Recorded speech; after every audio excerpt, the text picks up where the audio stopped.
ئەم کاتۆ هەموو کاتێکتان باش ئەم ئێوارێش لە ڕێگەی بەرنامەی ئێوارە 24ەوە بە کۆمەڵێک بڕگە و بابەتی نوێی تایبەت بە مانگی ڕەمەزان لەگەڵتان دەبین.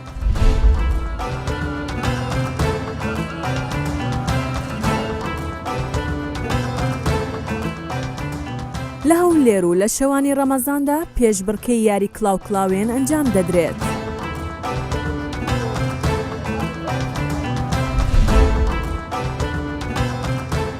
تا ئێستا گیای بەهارە بەردەوامی هەیە و لە ڕەمەزاندا کەنگەر و ڕێواز خواستێکی زۆریان لەسەرە.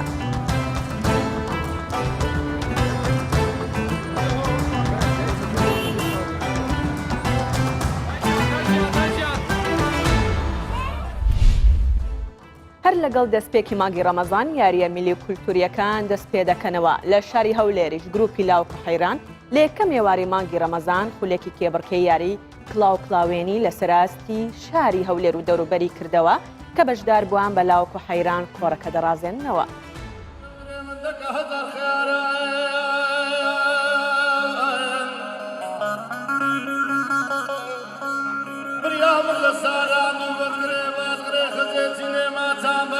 یەکەچیان لە پێچە وەراشێک لە زارگەرێ عەلی بەجی ئادینەم دەگۆت دەچی جۆرە ڕەوەندان خەیلانیان هەرچیان چاوەکە درێم لە عامی مامساران. ئێمە وەکو ناوەندی باڵای حەیران بێژانی کوردستان هەستاوین بە ئەو چالاکێ جوانە لە بۆ گەنجەکانی دەشتی قەراج و کەندێناوە و مرچێ و شەمامت. ئەو گەنجە جوانانەی کە ئێستا دەیان بینی هەر هەموو 64 فەریق پێک هاتینە. هەموو شەوانی ڕەمەزان لە پاش نێژی تەراویح ئەلێرە ئەمە بە گەمەی کەرەمستانێک کە فۆرنەریتە چی باب و باپیرانمانە دەمانەوێت وەکو گەنجانی ئەو سەردەما ڕەسەنایەتی باب و باپیرانمان لەبیر نەکەین زیندیکەینەوە خزمەت بە فۆلکلۆری کوردەواری بکەین. لە مانجی ڕەمەزان وایە نەریتەکە شەوانە ئەمە دەیکەینەوە، بەڵام لە پێش مانجی ڕەمەزان و پاش مانجی ڕەمەزانیش لە گوندەکانمان ئەو نەوع کەرەمستانی ئەو گەمانانە بەردەوام ئەمە دەیکەین. فەریقە دوو فەریق نییە لە جێگایەک ناکەین.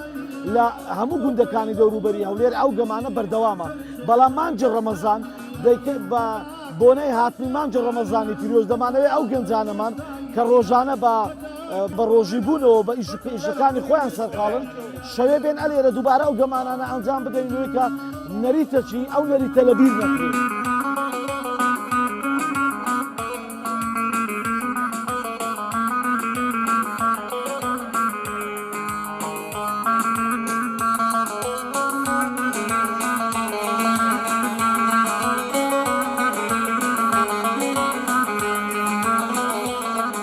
کەرەمستانە ئی گوندەکانە لە گوندەکان گەمە دەکرا وەخت خۆی لەو گوندی لەوە گوندی دەچوو زەمان نۆ کراوی دادنەی نۆ کرا ئەوە قانونیە هەیە کراو قانونی هەیە ئەوە دەبیت لە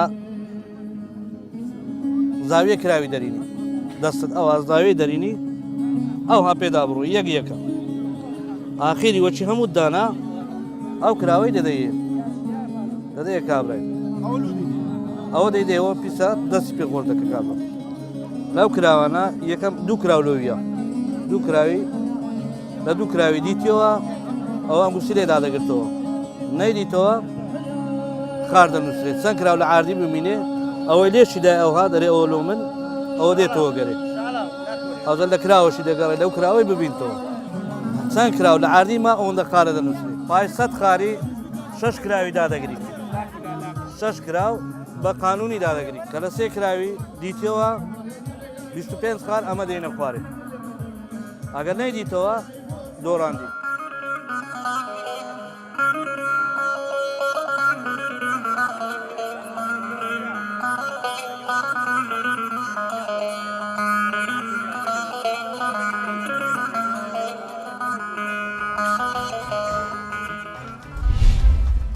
دوورکەوتنەوە لە خواردن و خواردنەوە بۆ ماوەیەکی درێژ کاریگەری نەرێنی دەخاتە بەشێک لە جەستە. بە چەشنێک بۆ هەندێک کەس بە ڕۆژووبوون کاریگەری دەخاتە سەر پێستیان و هەڵۆ ماک دەردەکەوێت پێستیان وشک دەبێت. لەو ئینفۆگرافیکەدا باس لە کاریگەریەکانی بە ڕۆژووبوون لەسەر پێست و ڕێنماییە پزیشکیتان دەکەین. ماک و پەڵە و وشکبوون ئەو کێشە تەندروستیانن کە ڕەنگە لە کاتی بە ڕۆژووبوون پێسمان تووشی بین و جوانی و درۆشانەوە لە دەست بدات. کەمبوونەوەی ئاوی خواردنەوە و ڕێژەی شلە لە لەشمان وا دەکات پێست وشک بێتەوە بە تایبەت لە وەرزی گەرمادا کە بەهێزی تیشکی خۆر پێستمان تووشی سووتانەوە و چرچولۆتی دەکات. لەبەر هەستیاری پێست بۆ و گۆڕانکاریانی لە خۆراک ڕوودەدات بە تایبەت لە گۆڕانی کاتی خواردن و جۆری خواردنەکان پێویستە ڕەچاوی ئەو ڕێنماییانە بکەین کە پێویستن بۆ مانەوەی پێست بە تەندروستی. سێ فاکتەر هەیە کەوا کاریگەریان دەبێت ڕاستەوخۆ لەسەر شێوازی پێست و شێداری پێستیان. بڕی یەکەمیان ئاو خواردنەوەیە، بڕی دوێمیان خواردنەوەیە کە ڕۆژانە نایخوا و بڕی سێمیشان تێکچوونی بەڵانسی خەوە کە زۆربەی زۆری ئەو کەسانی کە بە ڕۆژوو دەبن ناخەون تا پارشێ و یان بڕی ئەم کاتانی کە تەرخان کراوە پێشتر بۆ خەوتن کەم دەبێتەوە. ئاو خواردنەوە گرنگێکی زۆری هەیە لەبەرەوەی ئاو پێکاتی سەرەکی لەشی مرۆڤە، ئەو هەم هاوکاری شێدارکردنەوەی پێزەدا و هەم هاوکاری دەرکردنی زۆری ئەم مادە زیان بەخشانی ئەم ئۆکسیدانتانەی کە لە پێستی خۆمان و لە جسمی خۆماندا هەیە ڕۆژان دەری دەکات. ئەمەش لە ڕێگای بەکارهێنانی ئاوەیە. خواردنیش بە هەمان شێوە خواردن کاریگەریەکی سەرەکی هەیە لەبەرەوەی ئەو خواردن و ئەو میوە و سەوزەی کە ڕۆژانە ئێمە دەیخۆین بڕێکی زۆر ڤیتامیناتی تێدا یان ئەو ئەنتیۆکسیدانتانی تێدایە کە دەبێتە هۆی پاراستنی ئێمە هەم لە پێست وەکو شێدارکردنەوە و هەم بۆ دژە پیربوون و کاریگەری دەرەکی وەکو هەتاو.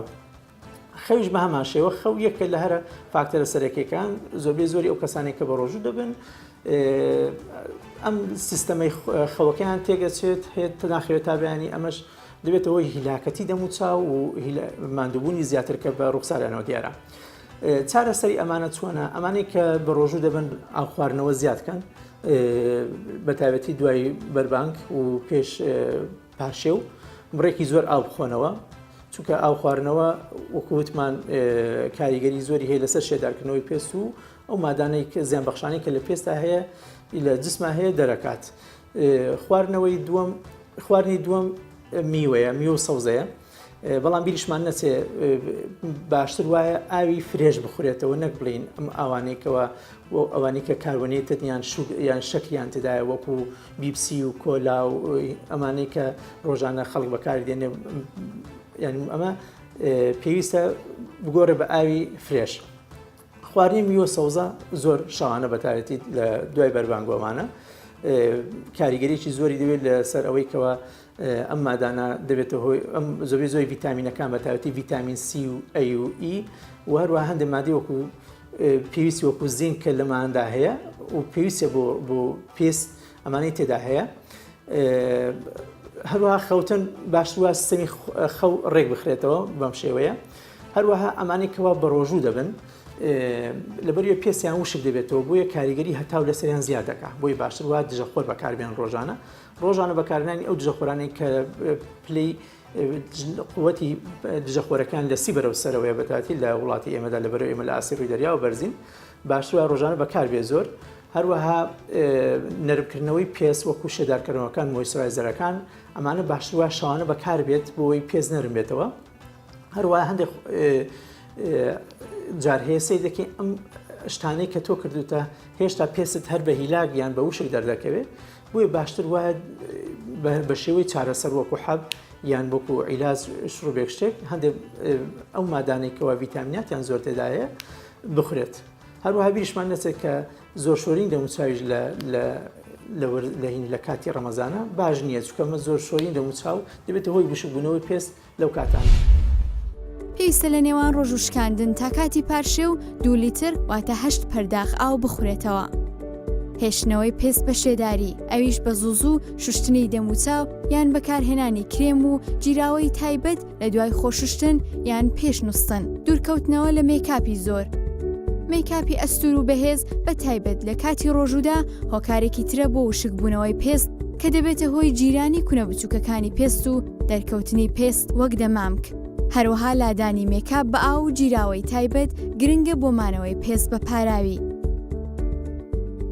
دوورکەوتنەوە لە تیشکی خۆر بە تایبەت لە کاتە زۆر گەرمەکانی ڕۆژ، هەروەها بەکارهێنانی دژەخۆرەکان گرنگن بۆ ڕێگریکردن لە تیشکە زیانبەخشەکانی خۆر.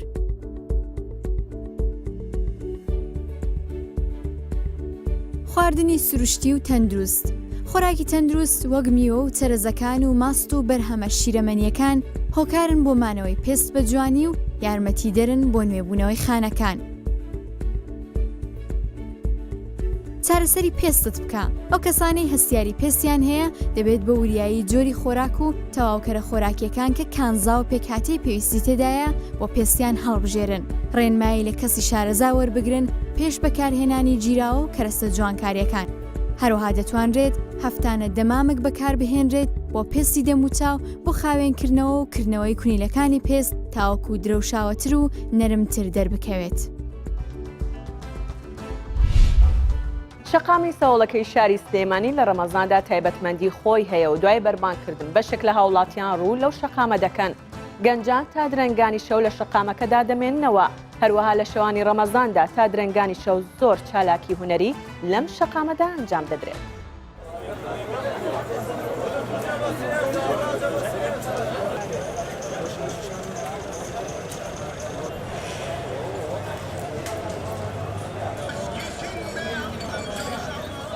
لە هەشتاکانەوە ئەم نەرێتە هەیە دوو شەقام لە سلێمانی زۆر بایەخ و گرنگیانە بوو. یەکەم شەقامی توی مەلیک، دووەم شەقامی سەوڵەکە.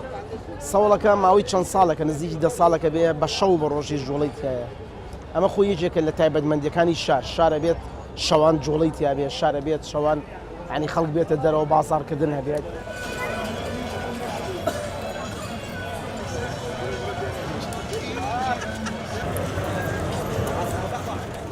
بەنسبەت سەوڵەکە خۆیەوە کە ئەم ڕاستە ڕێگەیە کە بە شەقامی سالم خۆی ناسراوە. شەقامی سالمە سروتێکی تایبەتی هەیە وە کۆمەڵە خەڵکی جیاواز و کۆمەڵێ مرۆڤی جیاوازی چینە جیاوازەکانی کۆمەلگا، نووسەر، هونەرمەند، ڕۆژنامە نووس، خەڵکی ئاسایی، کاسب، مامۆسا، فەرمانبەر هەمووی یە تێرەدانیشن و جۆرێکی لە بازارکردن تایە و بازارکردنەکە کۆمەڵە کافتریەی تایە، کۆمەڵە قاوەخانەی تایە، خەڵکیت بۆ پشوویەک لێرە کاتەکان بەسەربن. بە تایبەتیش ئەم وەرزە وەرزی ڕەمەزانە و خۆشتان نەزانن پلەیەکی گرما وردەوە دەبەرەوە بەرزبوونەوە ئەڕوا ڕەنگە خەڵک بە ڕۆژوو بێت حوسەڵەی ئەوەی نەبێت بێتە لە ماڵەوە بێت شەوان ڕۆژ لە ماڵەوە بێ و شەوان نیژە تێرە.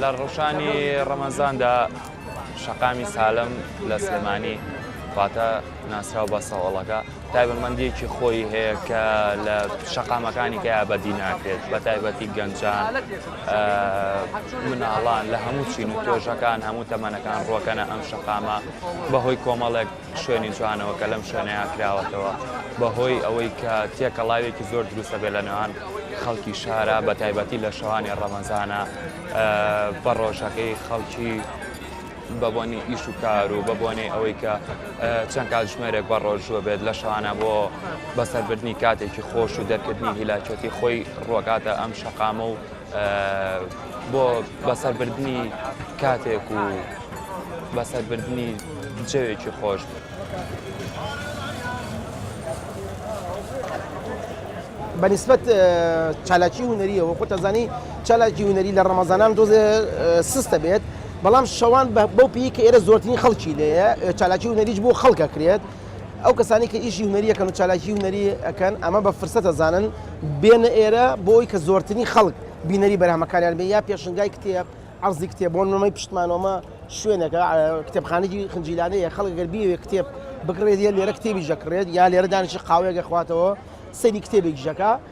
هەروەکو پرسیارەکەی جەنابی شە ئاماژەوبیا کە چالاکی هونەری و چالاکی کولتوری بە شوێن زۆرترین خەڵکە ئەڕوات ئەوێ زۆرترین خەڵک لێی سوودمەند بێت.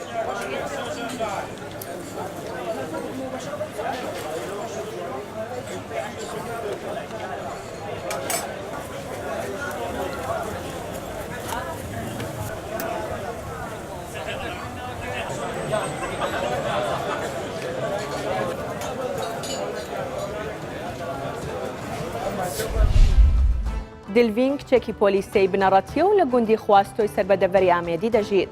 دلڤین خاوەن پێداویستی تایبەتە، بەڵام بە شێوەیەکی ئاسایی وەکو منداڵانی دیکە دەچێتە خوێندنگا و لە خوێندنش زیرەکە.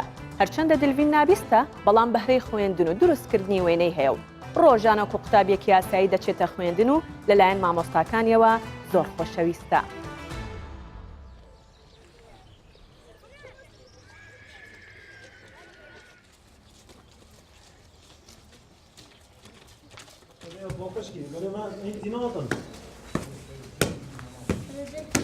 دلوین قطابیه کش قطابین قطابخانه گنده خاص و جورین الپولا سه براستی دلوین قطابیه که خوشتوی الدف همی ماموستا گلک یا پاقجه یا بریکوپیکه یا ملتزمه بگلک دامه یعنی ای اوروجه کنه تا قطابخانه المال یا خمگینه وضعیه درونی نه باشه و گلک یا ملتزمه بقطابخانه ویک و یا دویجی سردریا ما یا ماموسات گلوه قطابیه هنه براستی سردریا که ام بیجین گلک و بزحمت بومه جبر که چه خول بوان قطابیه تنه و که ام ماموساش لای پرورده قضا آمدی و ام ناتینا پرورده کریم بوان قطابیه کرولا جبر که تشتک میل دفخو آفراندی یعنی برای که شیانت خو دیو قوت خو ام هندک برای که آماجاب حرکا ام وی قطابیه هنه فیری خواندن و نویسینت کن و الحمدلله حتی وی قناغا سیجی میشیای تشتکی نشیب دین نه وکو پیویس ام بیجین ساده ما قطابیه که نمونه شوان قطابیه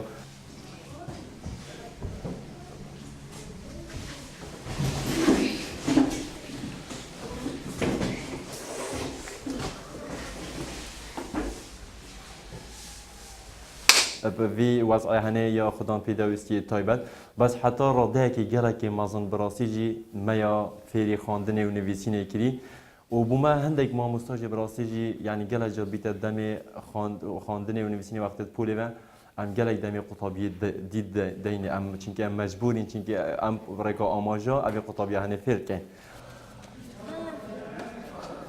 بس اف چند دهنه جی بومنا بیت پروبلم و آستین وقتی ام بینیم قطابیه که وصا یا کر الله سردست وان ما مستایتنه ید کو چه شرازاهید وی بواری دان نه بواری آماجا براستی جی بومد جه دلخوشیه یعنی او کدو زحمت ام پیوت بین بومد بیت جه سر بلندیه و سر فرازیه و سرارای وی چند دهنه جی براستی جی یعنی دوید وکی ناحیه شیلازه و کمالگه آسیه و حتی درالو يعني دفيت پرورده قضا آمدی یانجی پرورده گشتی المحافظات دهوی که بیر دوی چند داکیر با کتنی اما پولک جی پولک بوه ناحیه هنه کو هر دو ناحیه درل کوشی لازه یانجی کمالگه آسیریه یانجی اف گندین را خود را اف حالت میتین يعني پولک تنی ذکر با و اف قطابیت هنه اینا بانه هندک ما مستاین پسپورت دی باره هنه ده اگر ما مستاجی بو مترخان نکر بانه يعني ما مستويت ما بربانه هندي خلين طيبات براسيجي داشين واقع طبيعة هني بريفابان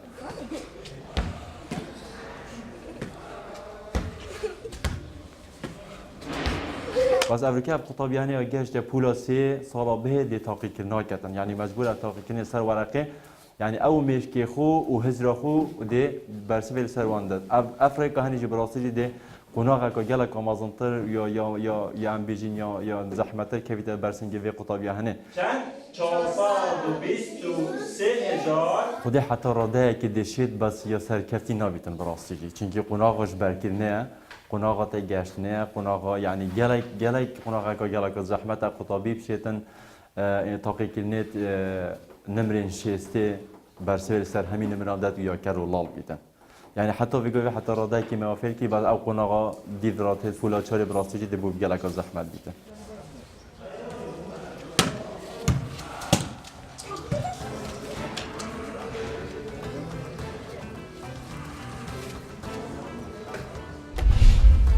ئەم ساڵ بەهۆی بارینی بارانێکی زۆر گژوگیا زۆر بەباشی سەوز بوونەتەوە ئەوە شەلێکی باشە بۆ کەسانەی کام جۆرە ڕووەکانە دەفرۆشن بە تایبەت کەنگەر و ڕێواز.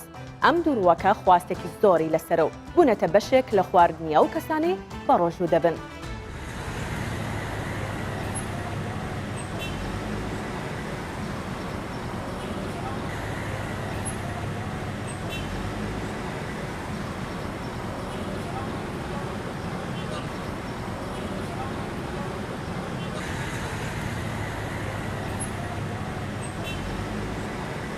سار باران چی زۆر بادیا لە چستانی زۆر باری یا کەوشەکە زیادی کردووە خۆی گاندەمانجی ڕەمەزان ئێستا کەوش تازە هەڕەتیتی لە کەنگر و ڕێواس و لوشە و کاردی و ئەو شتە ئێستا تازە هەڕەتیتی بەس ئێستا دین بە مردنی دینین بەس لێرەش لێ ناگەڕین بفرۆشین بە هیچ شێوێکی بە ڕێواستەوە بە کەنگرتەوە بە مام ڕێواستەوە بە هەندێشەتەوە بە کارتەوە بە کوارتەوە هەموو سوودی هەیە هەرێکە سوودی خۆی هەیە.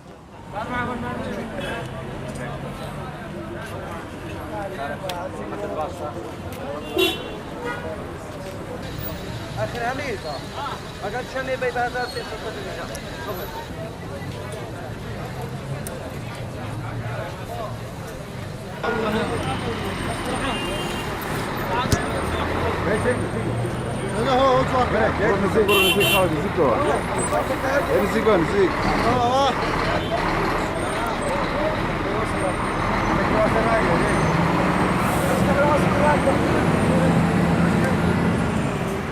ئەمن ئەمڕۆ هاتیمە ناو بازاڕی گژووی جاف بەهاری کە لێرە ئەفرۆشێ ئێوارەیە و ڕەمەزانە گوتم بە تۆزێک ڕێواس و کەنگر و ئەو شتانە لۆ هێوارێ ببەمەوە لەبەرەوەی ئینسانی کە بە ڕۆژی دەبی بیعەزی دەستا هەموو شتێک بە تایبەتی ئەو گژوو جیا بەهاریانە لۆ تەندروستیمان زۆر باشە ئێوارە ڕۆژێگر کە ڕۆژیشکان پاشنان خواردن بیکەتە لە باتی تەڕە خواردن ئەو جەمە بەهاریەی بەکاربێنی لەوەی تەندروستی ئینسان ئاسوودە ئەبی بەوەی کە جیای بەهارەکان بخوا. دەجیان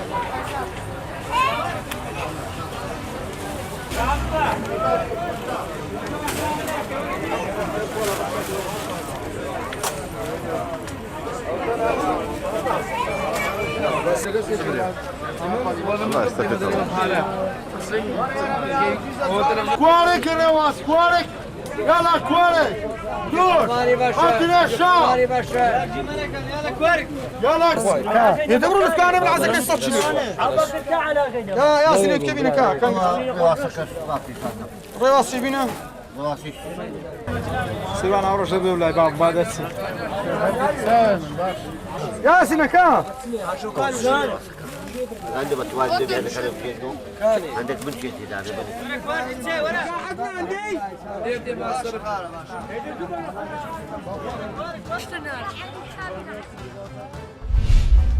بەرگە و بابەت ئێوارە 24 ئەمڕۆمان پێشکەشکردن تا ئێوارێکی دیکە ئاسوودە بن.